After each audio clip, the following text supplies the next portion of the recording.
সকল প্রশংসা মহান আল্লাহ তাআলার। আজকে আমি যেখান থেকে ভিডিওটি করছি এটি হচ্ছে তাজহাট জমিদার বাড়ি, যেটা রংপুরে অবস্থিত। আপনারা জানেন এই জমিদার বাড়ি বিভিন্ন সময় বিভিন্ন কাজে এটা ব্যবহৃত হয়েছে। এখানে বাংলাদেশ সুপ্রিম কোর্টের যে সার্কিট বেঞ্চ সেটাও এখানে প্রতিষ্ঠা হয়েছিল। এই যে আপনারা দেখতে পাচ্ছেন বাংলাদেশ সুপ্রিম কোর্টের হাইকোর্ট বিভাগের রংপুর বেঞ্চ 1984 সালে এটা প্রতিষ্ঠিত হয়। এক সময় এখানে অনেক বিচার প্রার্থী মানুষ বিচারের জন্য এখানে আসে, অনেক মানুষের জনসমাগম ছিল। বর্তমানে এটা জাদুঘর হিসাবে এটা ব্যবহৃত হচ্ছে। রংপুর প্রত্নতাত্ত্বিক অধিদপ্তর কর্তৃক এটা পরিচালিত।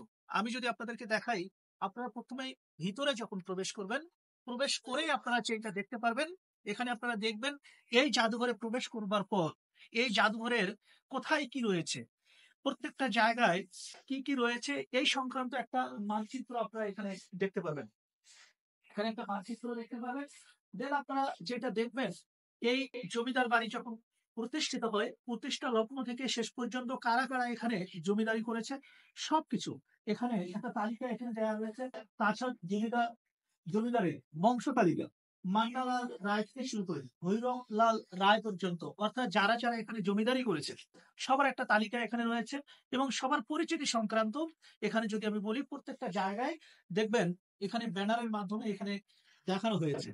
তার আগে আমি একটু বলে নেই, এই যে জমিদার যারা এখানে ছিলেন, যারা জমিদারি এখানে করেছেন, তাদের যে রুচি, এই রুচি সম্পর্কে যদি এখানে বলি, তাদের রুচিটা যে কতটা উন্নত ছিল এইটা যদি আপনারা দেখেন, এই জায়গার নির্মাণ শৈলী যদি আপনারা দেখেন, সেগুলো দেখলে বুঝতে পারবেন যে তাদের রুচি কতটা উন্নত ছিল।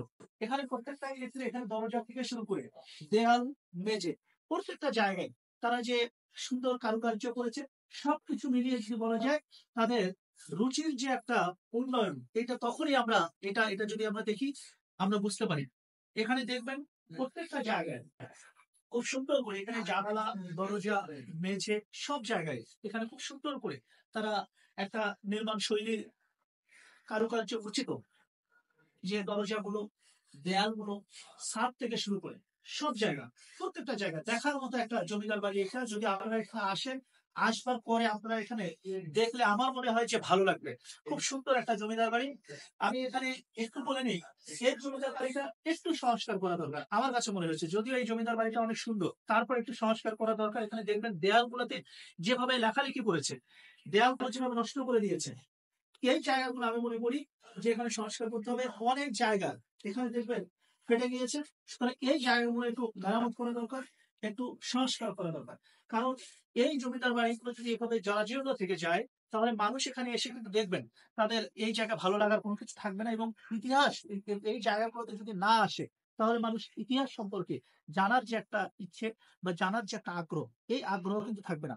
এখানে আপনারা দেখতে পাচ্ছেন এটা দোতলা বিশিষ্ট একটি জমিদার বাড়ি। যদিও উপরে একটা গম্বুজ রয়েছে, উপরে যাওয়ার মতো এখানে তেমন কোনো পরিবেশ নাই। একটা সিঁড়ি এখানে রয়েছে, কিন্তু এখানে উপরে যাওয়া যাবে না, এরকম একটা এখানে বিধিনিষেধ দেয়া রয়েছে। এটা জাদুঘর হিসেবে ব্যবহার হচ্ছে। আমি আপনাদেরকে একটু দেখাবো। তার আগে একটু বলে নিই, এখানে যে রুম গুলো রয়েছে, এই রুম গুলো আসলে দেখানোর কিছু নেই, কারণ এখানে যাওয়ার মতো তেমন কোনো ব্যবস্থা নেই। প্রত্যেকটা রুমে এখানে তালা লাগানো রয়েছে।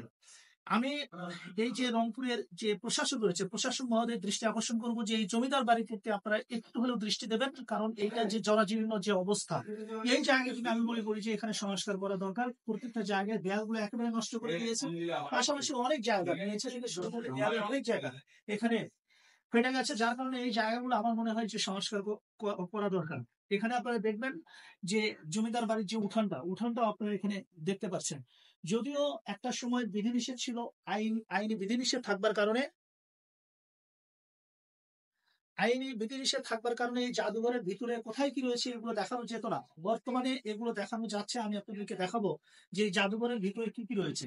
ঠিক সেই সময়কার যারা এখানে জমিদার ছিলেন তাদের ব্যবহৃত অনেক জিনিস, তৈজসপত্র, এমনকি বেগম রোকেয়ার স্বহস্তে লেখা চিঠি, আওরঙ্গজেবের লেখা চিঠি, অনেক পোড়ামাটির এখানে তৈজসপত্র রয়েছে, অনেক কষ্টি পাথরের এখানে তৈজসপত্র রয়েছে, অনেক কিছু এখানে রয়েছে। আমি মনে করি যে এখানে আসলেই ভালো লাগবে।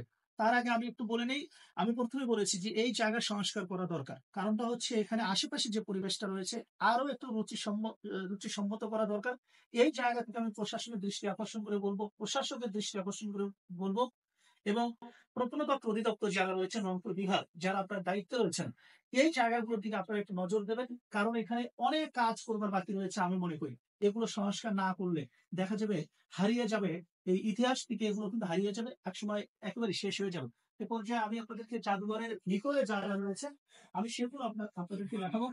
আচ্ছা, একটু এই যে দেখবেন, এখানে পোড়ামাটির অনেক ব্যবহৃত জিনিস আপনারা দেখবেন। এখানে হাতের দাঁত, পাশাপাশি এখানে দেখবেন তাড়াতাড়ি আসো। এখানে হ্যাঁ দেখবেন, এই যে এখানে বেগম রোকেয়ার, আমি যে বললাম বেগম রোকেয়ার স্বহস্তে লেখা চিঠি, আওরঙ্গজেবের চিঠি এবং অনেক পাণ্ডুলিপি, সেই সময়কার যে পাণ্ডুলিপি যেগুলো ছিল অনেক কিছু এখানে রয়েছে। পোড়ামাটির ব্যবহৃত অনেক বড়শি এখানে রয়েছে, তারা যে মূর্তিগুলো ব্যবহার করত সেগুলো রয়েছে। এবং ভিতরে আরো ভিতরে আরো আপনারা দেখবেন, আসেন।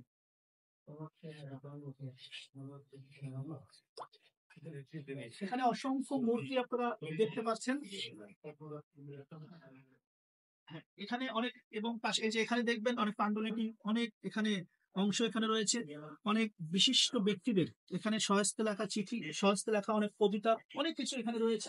আমি মনে করি যে এখানে যদি আপনারা আসলে দেখার মতো একটা সুন্দর একটা মনোরম একটা পরিবেশ এখানে থাকবে।